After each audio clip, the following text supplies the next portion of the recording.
Morbide trigonométrie du destin, juste au moment où tu revenais à la vie, celle de ton père prenait fin.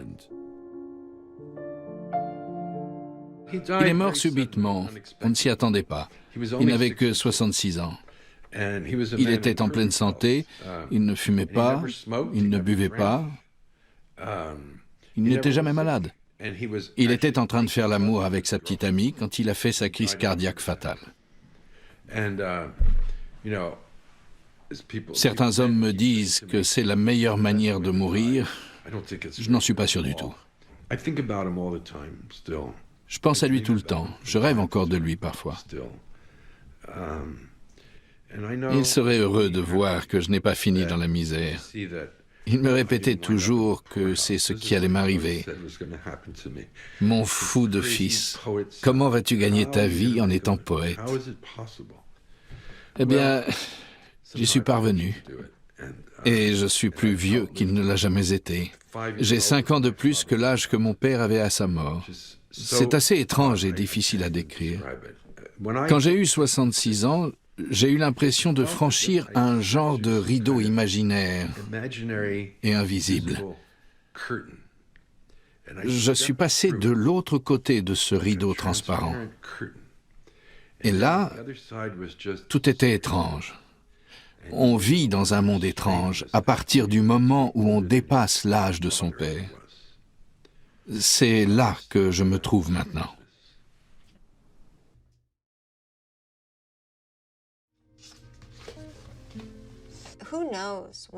Qui peut expliquer pourquoi une personne est attirée par une autre? Il y a une chose dont je suis sûre, et c'est un point important, c'est que les gens changent. Je ne suis plus la même que quand j'avais 27 ans, évidemment. Et Paul n'est plus le même qu'à l'âge de 34 ans. Toute relation amicale ou amoureuse de longue durée évolue forcément. Elle doit régulièrement s'adapter à ce qui se passe. Nous ne sommes pas des créatures statiques. Et on fait souvent une énorme erreur. Enfin, Hollywood l'a fait davantage que les vrais êtres humains. C'est qu'on tend à parvenir à un certain stade du bonheur, et ça s'arrête là. Ce n'est pas ça la vie, pas du tout. Quand les gens comprendront ça, ils iront mieux. C'est un mouvement. On est en mouvement perpétuel jusqu'à notre mort. Les écrivains sont des gens bizarres. Tous les artistes sont des gens bizarres. Nous avons tous une blessure quelque part. Et nous crions cette douleur au monde par la peinture, la danse, l'écriture ou le cinéma. Les personnes parfaitement heureuses, si tant est que cela existe, et je n'en suis pas certain, celles-là n'ont pas besoin d'être des artistes. Tarkovsky, le grand réalisateur russe, a prononcé une phrase très belle à laquelle je pense souvent. Les êtres humains font de l'art parce que le monde n'est pas parfait.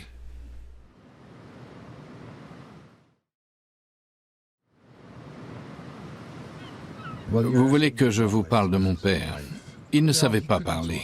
Il faisait partie de cette génération d'hommes qui ne savaient pas parler. Il n'était pas le seul dans ce cas. Quand j'étais petit, j'ai demandé à mon père à 3 occasions comment son père était mort. La première fois, il m'a répondu qu'il était mort pendant la Première Guerre mondiale. La deuxième fois, c'était un accident de chasse. La troisième fois, il était tombé d'un toit qu'il était en train de réparer. J'étais gamin, mais je savais qu'on ne pouvait mourir qu'une fois. On ne mourrait pas 3 fois, même si on le voulait. Avec le recul, on se rend compte qu'il y avait un non-dit. Les rares informations que le jeune Ferguson réussit à glaner au sujet de ses grands-parents paternels lui vinrent presque exclusivement de sa mère. Quand Ferguson eut 18 ans, sa mère lui transmit une des histoires de Millie. Une conjecture non vérifiée qui pouvait être vraie ou pas. Mon grand-père était parti vivre avec une autre femme. Il est revenu un dimanche pour offrir des cadeaux aux enfants. Sa femme, ma grand-mère, en a profité pour lui demander de changer une ampoule dans la cuisine. Avec son fils de 9 ans, il est monté sur une chaise et il a dévissé l'ampoule.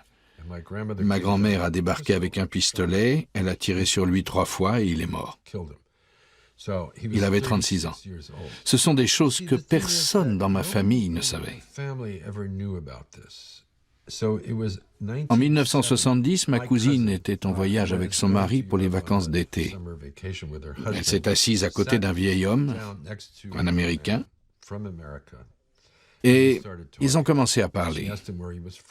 Elle lui a demandé d'où il venait. Il a répondu « de Kenosha, dans le Wisconsin ». Elle lui a dit « c'est drôle, mon père a grandi là-bas. Comment s'appelle votre père ?» Elle a répondu « Oster ». Là, l'homme est devenu tout pâle parce qu'il avait entendu parler du meurtre. Donc pendant les 8 ou 9 dernières années de la vie de mon père, j'étais au courant. Mais il ne savait pas que je l'avais appris et je suis heureux qu'il ne l'ait jamais su, vraiment. Qu'est-ce que ça aurait pu lui apporter? C'était tellement douloureux. Cet événement l'a profondément marqué.